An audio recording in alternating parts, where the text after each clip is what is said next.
Tem um versículo, Salmo 115, eu gosto muito, não é essa palavra que eu quero compartilhar hoje com os irmãos, mas sempre quando vocês pensarem em nós, naquilo que Deus... Homem não chora, homem transpira pelo olho, né? Mas sempre quando vocês pensarem nesse favor de Deus sobre nossa vida, lembra sempre desse Salmo, Salmo 115. Diz assim: não a nós, Senhor, não a nós, mas a Ti, Senhor, toda a honra, toda a glória. Ele é digno sempre, sempre, sempre, sempre. A gente de verdade está muito, muito feliz de poder estar aqui em Bauru, poder estar aqui na igreja, porque para nós essa sensação de acolhimento, de abraço, é latente aqui. E a gente está muito, muito feliz por isso. A gente também está muito feliz porque nós podemos ver etapas olhando daqui para trás. Houve momentos na nossa vida em que nós não tínhamos certeza de muita coisa. Tínhamos somente dúvidas. Mas hoje, ao olhar para trás, nós vemos que aquilo que Deus falou, Deus cumpriu. E isso é o processo de Deus nas nossas vidas sempre. Esse processo onde a gente vai aprendendo com Ele no caminhar, onde Ele nos convida a estar com Ele, a caminhar com Ele, e aí nós vamos aprendendo sobre o cuidado dEle. A palavra que Deus colocou no meu coração hoje para compartilhar com os irmãos é quebrando paradigmas. Quebrando paradigmas. E desde já eu peço muita, mas muita atenção dos irmãos. Por quê? Porque isso vai exigir mais esforço dos irmãos. Vai exigir da parte de vocês um esforço maior. Por quê?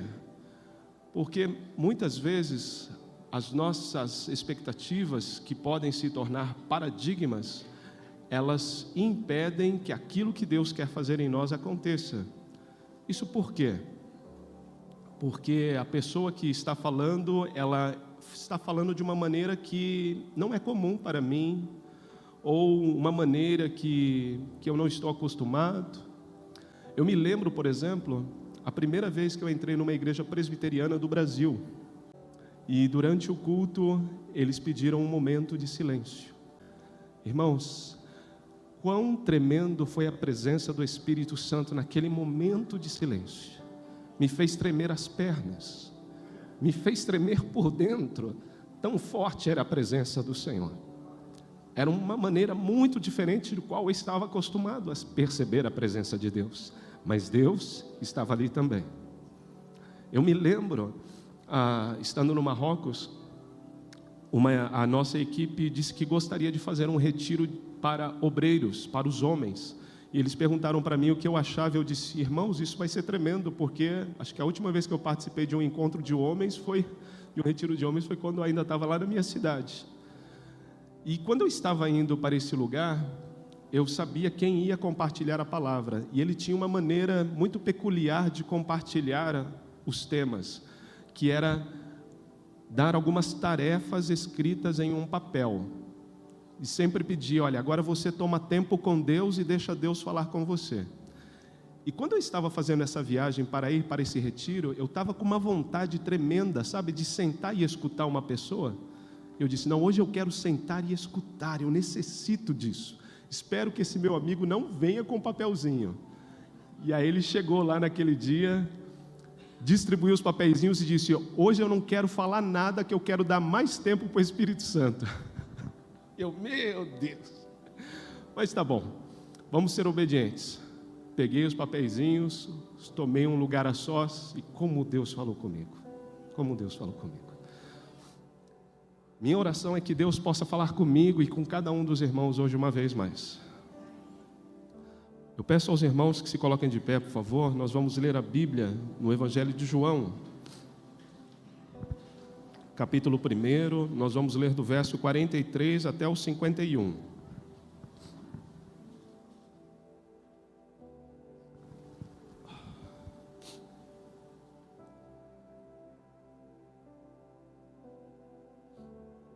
João, capítulo 1, do versículo 43 até o 51.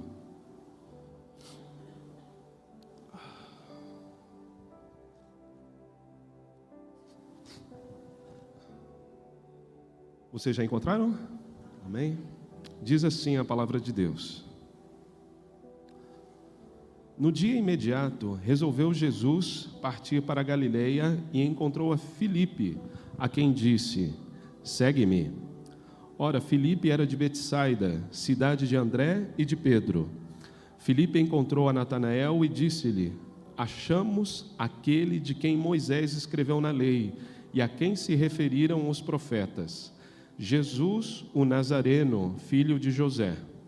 Perguntou-lhe Natanael: de Nazaré pode sair alguma coisa boa? Respondeu-lhe Filipe: vem e vê. Jesus viu Natanael aproximar-se e disse a seu respeito: eis um verdadeiro israelita, em quem não há dolo. Perguntou-lhe Natanael: de onde me conheces? Respondeu-lhe Jesus: antes de Filipe te chamar, eu te vi, quando estavas debaixo da figueira. Então exclamou Natanael: mestre, tu és o Filho de Deus, tu és o Rei de Israel.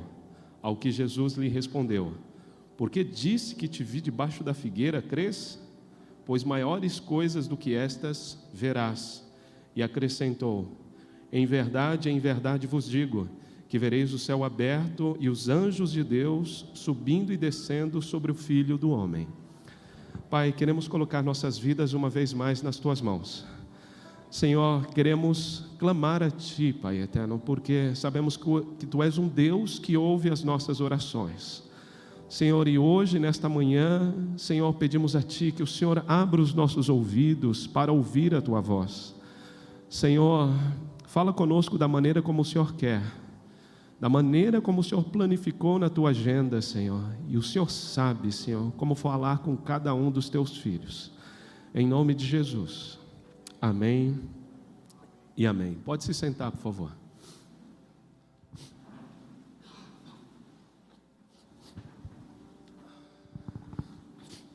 O paradigma. Aí está, muito bem. Paradigma. Paradigma é um conceito que define um exemplo típico ou modelo de algo. É a representação de um padrão a ser seguido. É algo que serve de exemplo ou um modelo geral. Um conjunto de ideias e modelos de enxergar o mundo. Pode ser uma lente que aguce ou que distorça uma realidade. Paradigma. No caso desse servo de Deus, qual era o paradigma dele? O paradigma dele era: pode vir alguma coisa boa de Nazaré? Será que dali, daquele lugar, entre aquelas pessoas, vai vir algo realmente que sirva? Esse era o paradigma dele. E quase que por esse paradigma ele deixa de receber o convite de Filipe. Vem e vê. Não era nada difícil, era somente ele vir e ver, e a decisão depois é sua.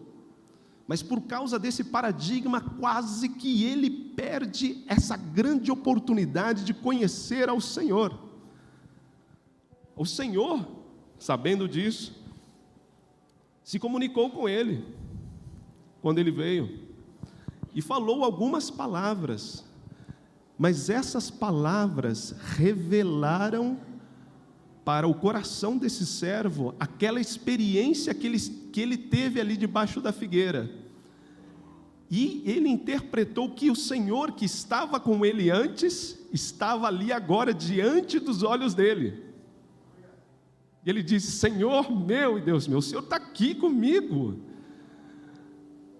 Um paradigma que poderia tirar uma oportunidade foi quebrado naquele momento, através de um convite simples: vem e vê.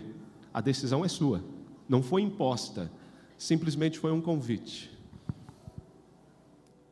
Mas, quando a gente pensa em um paradigma, qual a diferença que tem entre um paradigma e um estereótipo? Porque também poderia ser isso. paradigma se considera que ele é como esse acúmulo de estereótipos.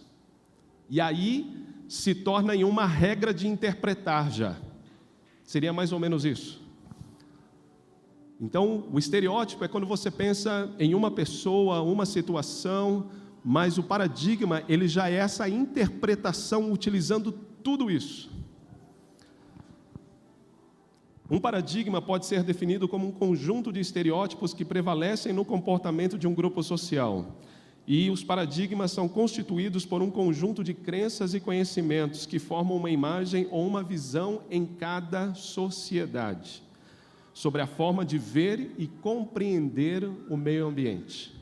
É essa lente que a nossa sociedade tem sobre algumas coisas ou situações. E na prática, como esses paradigmas eles vão afetar nossa vida? Como eu disse, com Natanael, quase que ele perde essa oportunidade, a oportunidade de conhecer o Salvador. E no nosso dia a dia, como que isso influi? Como isso acontece? Infelizmente, muitas vezes, esses paradigmas têm afetado nossa sociedade com um prejuízo muito grande. Um prejuízo de afastamento, esse é um prejuízo quando nós pensamos na igreja, porque estatísticas afirmam que quando nós, igreja, começamos a caminhar com Cristo, nós nos distanciamos das pessoas que não caminham com Cristo. Você sabia disso? Os números dizem que quando nós começamos a caminhar com Cristo, nós deixamos de caminhar com as pessoas que não conhecem a Cristo. Por quê? Porque nós estabelecemos um paradigma equivocado, muito equivocado. E eles continuam afetando a nossa vida de diferentes maneiras. Por exemplo, há anos atrás, nas eleições, nós vimos que prejuízo que isso trouxe, essa separação entre pessoas, entre familiares, por temas. E como os paradigmas, eles são construídos e sustentados? São construídos pelas afirmações e pensamentos em nossas mentes. Muitas dessas afirmações nós nem sabemos, porque apenas seguimos uma multidão, fomentados às vezes inclusive pelas redes sociais. Isto é, nós seguimos um padrão de comportamento da comunidade da qual fazemos parte. Assim vamos vivendo os paradigmas de outras pessoas até que eles passam a ser nossos também. Muitas vezes a gente não sabe nem por que estamos atuando da maneira como atuamos. Bom, mas todo mundo sempre atuou assim, nós vamos atuar assim também.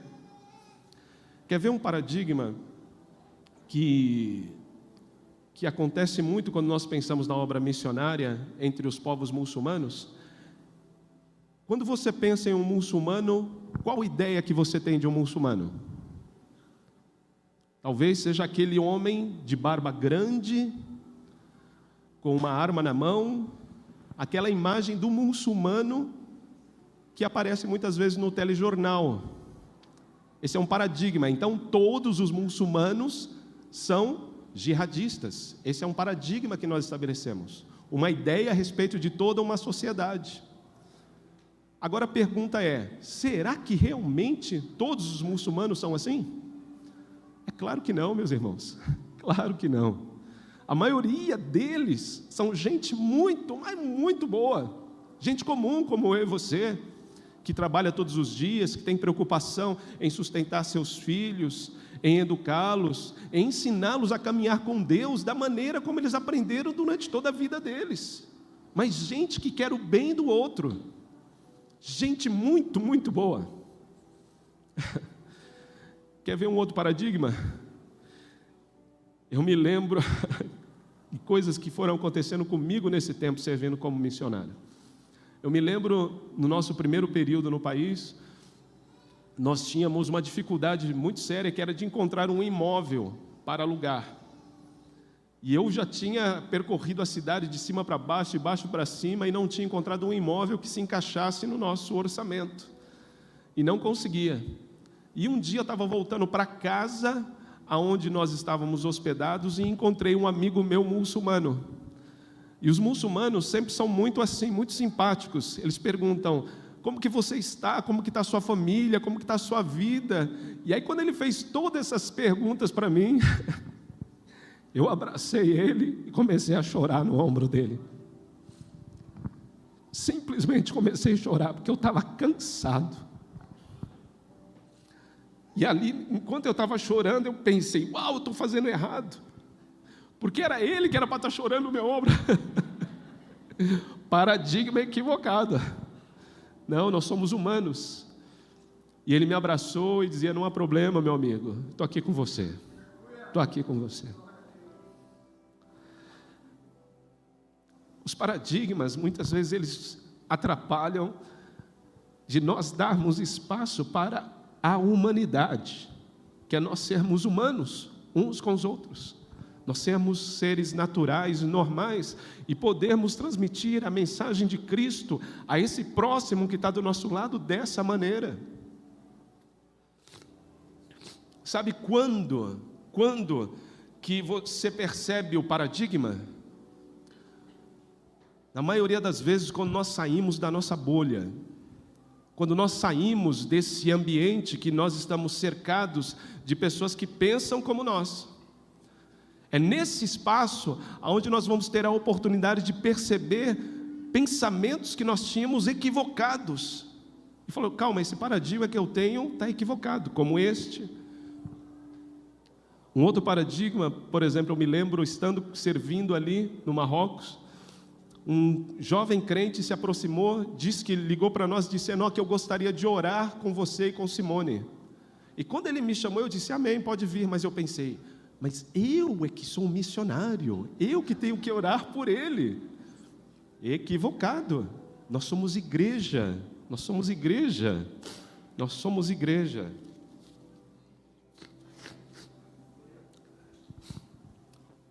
Sair do nosso espaço, sair da nossa bolha, é essa oportunidade que nós temos para começar a analisar o que nós estamos vivendo em nossa vida como paradigmas e que está atrapalhando. Nesse momento, a gente pode pensar nesses paradigmas que não são corretos, que nós fomos criando, como se o nascer de novo é uma folha em branco que Deus começa a colocar de novo sobre nossa vida. O paradigma equivocado é como essa construção que nós vamos colocando de novo ao redor da nossa vida, de coisas equivocadas que não eram para estar ali, mas nós vamos assumindo isso como verdade simplesmente pela prática, sem pensarmos.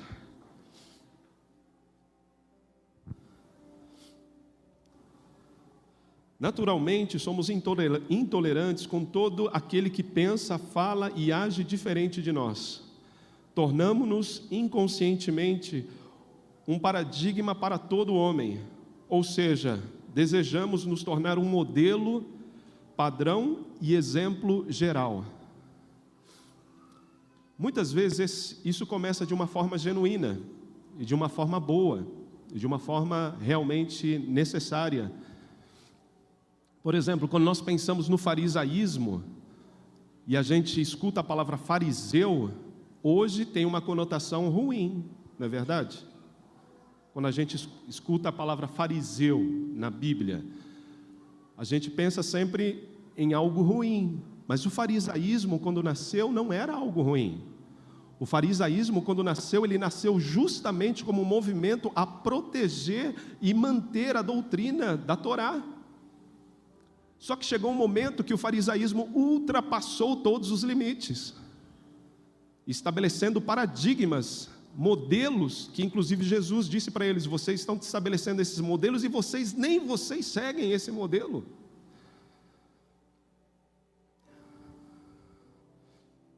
E o que pode ajudar a que isso mude? É quando nós damos o espaço para as perguntas. Deve haver um lugar para o questionamento. Se há um lugar em toda a sociedade onde as perguntas deveriam borbulhar diariamente, é aqui na igreja. Perguntar. Se nós pensamos, por exemplo, em um modelo bíblico para as perguntas, nós vamos lembrar dos bereanos, que em tudo questionavam. Abra sua Bíblia em Atos 17, 10, 11, por favor. Atos 17, Atos 17, versículos de 10 a 11.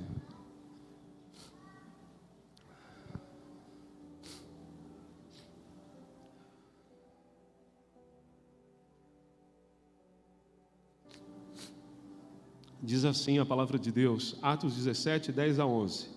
E logo os irmãos enviaram de noite Paulo e Silas a Bereia. E eles, chegando lá, foram à sinagoga dos judeus. Ora, estes foram mais nobres do que os que estavam em Tessalônica, porque de bom grado receberam a palavra, examinando cada dia nas Escrituras se estas coisas eram assim. Ou seja, eles não somente escutavam, mas eles buscavam confrontar aquilo que se estava sendo falado com a Escritura, para ver se isso realmente estava correto. Isso me fez lembrar de um período que nós estávamos ali no Marrocos. Muito obrigado.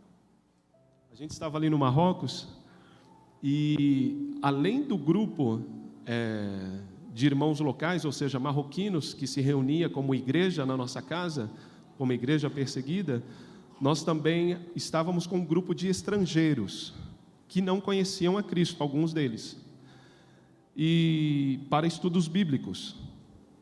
E era interessante porque eu me lembro um dia, tinha um senhor alemão, e ele não conhecia Cristo, e ele estava inclusive através de um outro amigo dele que era muçulmano, escutando muito sobre o islamismo, mas ele vinha sempre nos estudos bíblicos, inclusive abria a casa dele para os estudos bíblicos.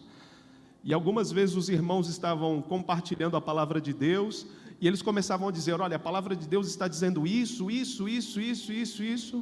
e ele parava e levantava a mão e dizia, por favor, isso que vocês estão falando, eu não estou vendo em nenhum lugar aqui no texto que a gente leu. Por que vocês estão falando isso? Algo tão elementar. Mas se você observar, nós como igreja fazemos isso muito. Muitas vezes nós falamos aquilo que a palavra de Deus não diz, meus irmãos. Nós colocamos na palavra de Deus aquilo que ela não diz, e isso é gravíssimo. Eu me lembro, uma vez, uma senhora muito amável, Simone discipulou ela durante vários anos. Ela aceitou a Cristo, uma senhora marroquina, aceitou a Cristo, começou a caminhar com Cristo, e então nós convidamos ela para participar do evangelismo com outras pessoas que nós estávamos trabalhando.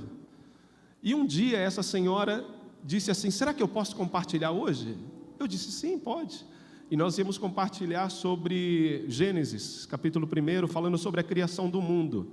E ela, quando começou a compartilhar segundo a teologia islâmica.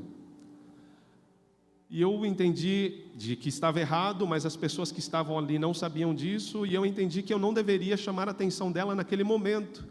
Eu pensei, deixa ela compartilhar, depois quando nós voltarmos, nós falamos. E ela era uma senhora maior já, e eu tinha que buscar a forma como fazer isso, porque isso culturalmente não é correto, uma pessoa mais nova ensinar uma pessoa mais velha. Mas nós voltamos para a nossa casa, e quando eu disse para ela que ela tinha dito aquilo que a palavra de Deus não tinha dito, ela, não, eu não fiz isso não. Eu disse, como que eu vou falar para ela, pensei, né? Como que eu vou falar para ela?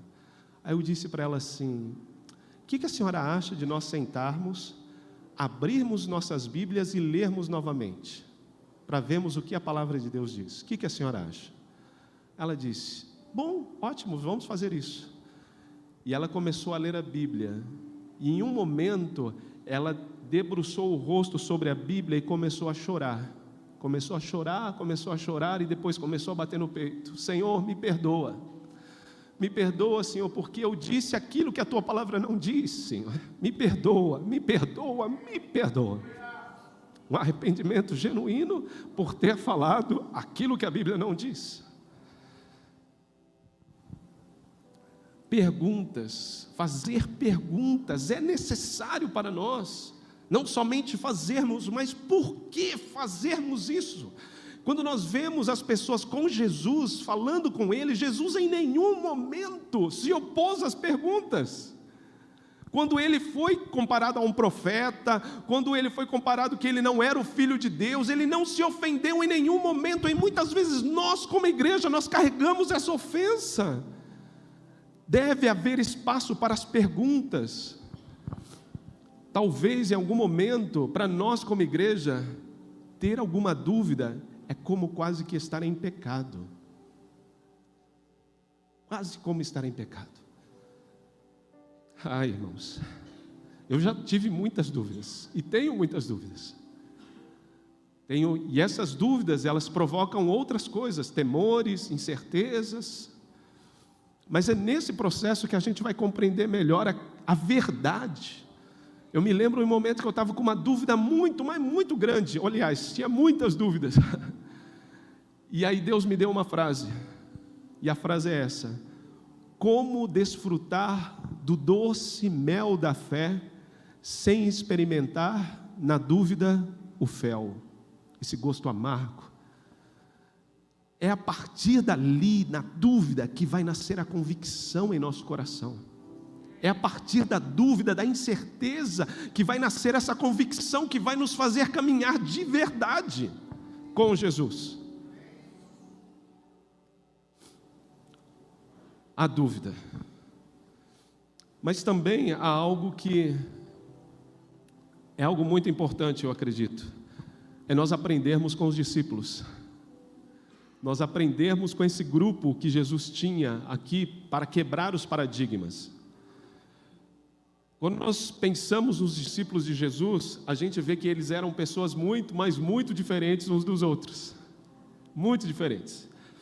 Tiago e João foram chamados de filhos de trovão pelo caráter intempestivo deles. Certa vez eles disseram para o Senhor: Senhor, queres que façamos cair fogo do céu para destruir essas pessoas aqui? Imagine vocês.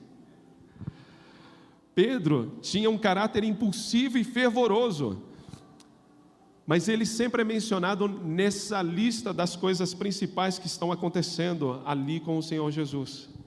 Era uma pessoa de atitudes e reações imprevisíveis. Muitas vezes ele demonstrava muita coragem e às vezes muito medo também. Nós vamos ver várias e várias pessoas diferentes. E eu queria que você parasse um momento e pensasse um pouco, você sendo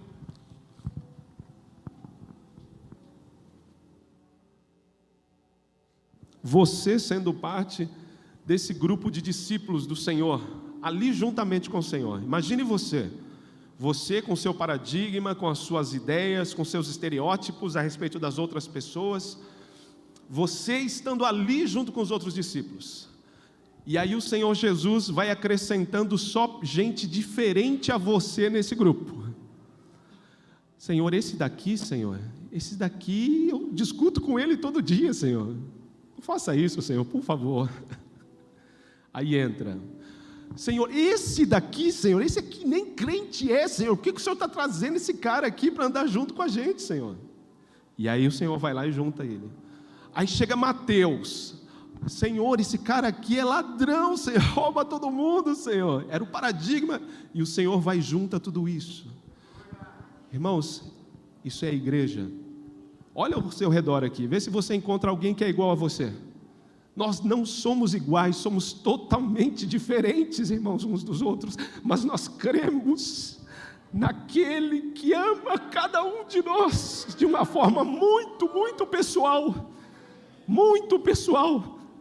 Esse é o poder do Evangelho. Quando eu falo Evangelho, eu falo Jesus. Esse é o poder de Jesus, de unir pessoas tão diferentes e em unidade nós glorificarmos a Ele. Isso é o Evangelho. Isso é o Evangelho.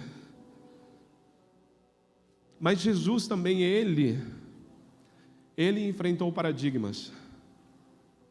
Jesus enfrentou paradigmas.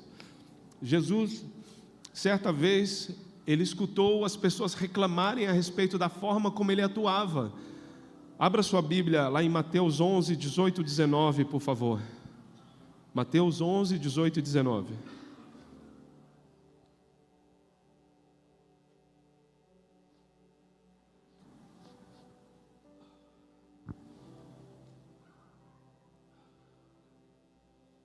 Mateus 11, 18 e 19 diz assim: porquanto veio João, não comendo nem bebendo, e dizem, tem demônio. Veio o Filho do Homem, comendo e bebendo, e dizem, eis aí um homem comilão e beberrão, amigo dos publicanos e pecadores. Mas a sabedoria é justificada por seus filhos. Ou seja, aquelas pessoas que estavam olhando para Jesus estabeleceram um paradigma, dizendo, olha, o Messias deveria ser assim. Olha, um homem de Deus deveria ser assim. E Jesus diz, olha, vocês se ponham de acordo, porque veio João, ele atuou desse jeito, agora sou eu e atuo desse jeito. Então, mas esse paradigma era um paradigma equivocado, e ele se apresentou diante deles e não teve problema quanto a isso, ele estava quebrando paradigmas. Havia outro paradigma também, que se você quiser abrir depois a sua Bíblia lá em Marcos 10, por volta do capítulo 35, você vai ver que ali aqueles discípulos tinham um paradigma de que ele seria um rei terreno, ou seja, uma autoridade pública terrena. E o reino do Senhor não é dessa terra, é um reino eterno. Ele governa sobre nós aqui, mas o reino dele é muito superior a tudo isso. E irmãos, em nenhum momento essas coisas que foram apresentadas para Jesus mudaram aquilo que ele tinha para fazer. Ele sempre dizia, aquilo que eu tenho que fazer, eu faço, o que eu faço é a vontade do meu Pai. Jesus estabeleceu novos paradigmas também, paradigmas em nossa forma como viver como cristãos. Nós tínhamos estabelecido uma e imaginávamos que essa era suficiente. Mas parte disso a gente lê lá em Mateus 5:38 até o versículo 48. Eu vou ler, diz assim: ouviste o que foi dito? Olho por olho e dente por dente. Eu, porém, vos digo que não resistais ao mal, mas se qualquer que bater na tua face direita, oferece-lhe também a outra. E ao que quiser pleitear, o que quiser brigar com você, tira a túnica e larga também a capa. E se qualquer te obrigar a caminhar 1 milha, vai com ele 2, caminha mais. Dá a quem te pedir e não te desvies daquele que quiser que lhe emprestes. Ouvistes o que foi dito, amarás o teu próximo e odiarás o teu inimigo. Eu, porém, vos digo, amai vossos inimigos e bendizei os que vos maldizem. Fazei bem aos que vos odeiam e orai pelos que vos maltratam e vos perseguem, para que sejais filhos do vosso Pai que está nos céus.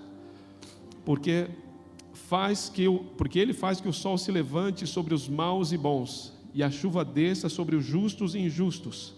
Pois, se amardes os que vos amam, que recompensa vocês têm? Não fazem os publicanos também o mesmo? E se saudardes unicamente os vossos irmãos, que fazeis mais? Não fazem os publicanos também assim? Sede vós perfeitos, como é perfeito o vosso Pai que está no céu. Esse é o paradigma que o Senhor estabeleceu sobre nós, sermos perfeitos. Quando você pensa em perfeição, o que você pensa? Quando você pensa em você ser perfeito diante do Senhor. Se nós pensamos que é sermos pessoas que não pecam, esse não vai bater com a gente, não vai dar certo. Se nós pensarmos em sermos pessoas que não erram, também não vai bater com a gente, porque a gente erra. A palavra utilizada para perfeito, o grego é teilos, que significa acabado, completo, ou aquele que alcançou o seu objetivo. ele pode ser interpretado também como uma condição de integridade e maturidade, como é a vida e as características do cidadão do reino de Deus. O farisaísmo, ele começou bem, como eu disse para os irmãos, mas chegou um momento em que passou a régua, foi além daquilo que deveria ser. Mas aqueles discípulos, aqueles que estavam seguindo a Cristo, e a gente vê isso no livro de Atos dos Apóstolos, aqueles mesmos que quando Jesus foi crucificado, eles fugiram, e não somente Pedro, mas todos fugiram e negaram ao Senhor naquele momento. Esses homens que depois foram cheios do Espírito Santo, esses parece que eles tomaram as melhores decisões, apesar dos medos, temores e incertezas. Isso porque, quando a gente lê Atos, e esse versículo, Atos 11, 26, diz assim: e sucedeu que todo um ano se reuniram naquela igreja e ensinaram muita gente. E em Antioquia foram os discípulos por primeira vez chamados cristãos. O título cristão, que quer dizer pequenos cristos, não foi uma auto-intitulação. As pessoas que não faziam parte desse grupo de discípulos da igreja, ali em Atos, olharam para cada um deles e disseram: essas pessoas são como Jesus Cristo, essas pessoas atuam como Jesus Cristo, eles são cristãos, apesar das falhas, limitações, pecados, eles estavam atuando a vida em acordo com aquilo que Cristo havia chamado eles. E eu quero convidar você a se colocar de pé, porque nós queremos dar espaço mais uma vez para o Espírito Santo. Pense sempre que o seu próximo, a pessoa com quem você se relaciona, esse outro que é diferente de nós, ele é a nossa base para os testes e para a nossa vida prática. É também o cenário ideal na qual devemos aprender a praticar o ato mais sublime que vem do Pai, que é amar. E esta é a prova da nossa espiritualidade. Quero convidar vocês a escutarem e cantarem juntos essa canção que a Daça compôs, e nós queremos orar com vocês.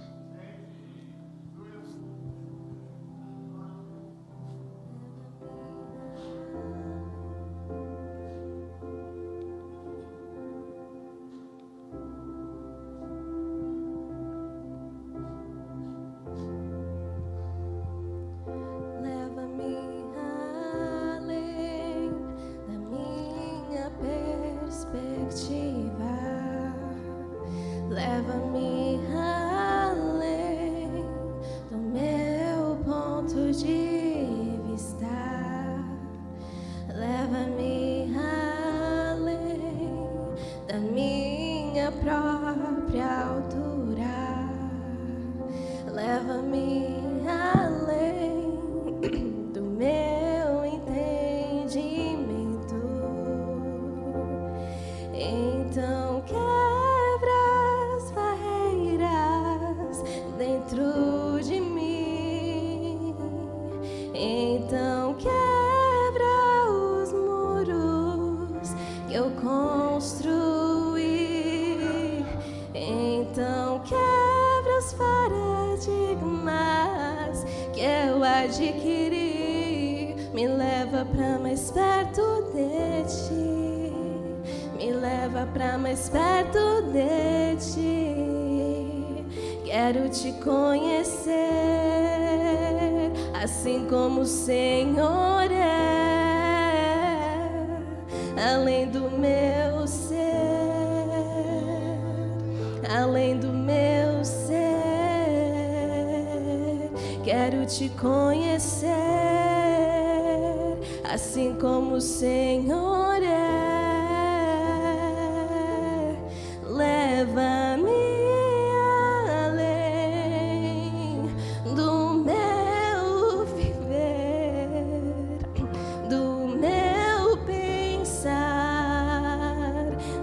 as minhas lentes, leva-me além de quem eu sou, minha visão dos meus limites.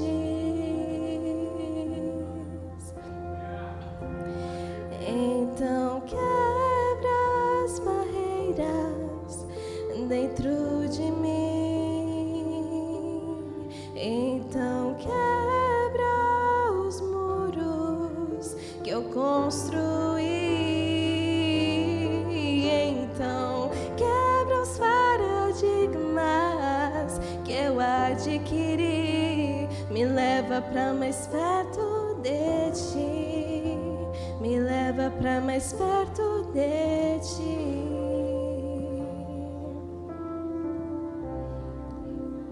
Quais são os paradigmas que hoje estão sobre sua mente? Paradigmas que atrapalham o seu relacionamento com o próximo, paradigmas que limitam aquilo que Deus tem para a sua vida. Eu estive escutando a palavra do irmão que veio na sexta-feira, dia 8, como que é o nome dele mesmo? É isso mesmo. E quando nós recebemos uma palavra de desafio, muitas vezes nós podemos dizer: Senhor, eu não sou capaz. Esse aqui do meu lado, esse sim, Senhor, mas eu não. E se você pensou isso, seja bem-vindo ao time, porque eu já pensei isso também.